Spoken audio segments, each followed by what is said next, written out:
napakahirap na magpalaki ng kalabasang organic dahil ito ay marupok. May mga virus mula pa sa binhi, may virus na pagka sumibol at tumubo, kumukulot na yung dahon, at pag yung dulo niya yung talbos ay naging kulot na, talagang mahirap ng remedyohan yan.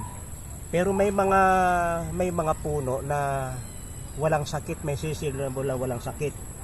Ito'y luma na, ginagamas na namin, aking hinigit at itinapo na yung mga katawan. May natirang isang katawan at nagkaroon ng mga sanga.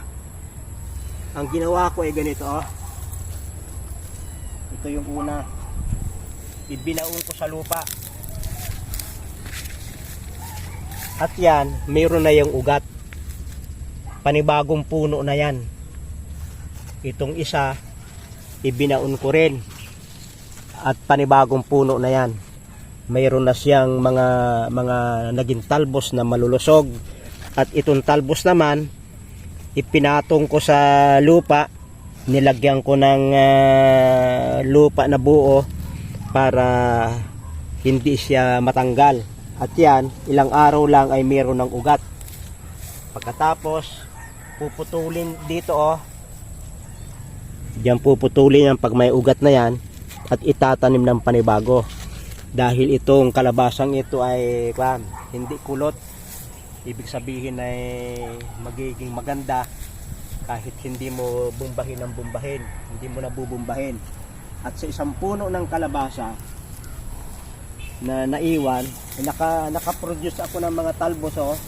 Bibilangin ko yung magiging puno: 1, 2, 3, 4, 5, 6, 7, 8, 9, 10, 11, 12, 13, 14, 15, 16, 17, 18, 20. Mula doon sa naiwang sanga,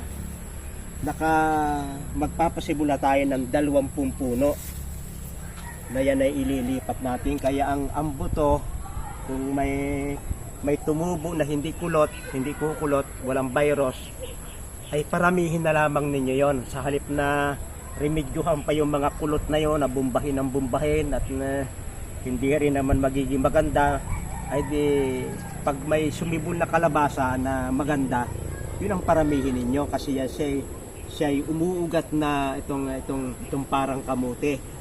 Ang kanyang katawan, pag ibinaon mo sa lupa, ay mag-uugat at magiging bagong puno.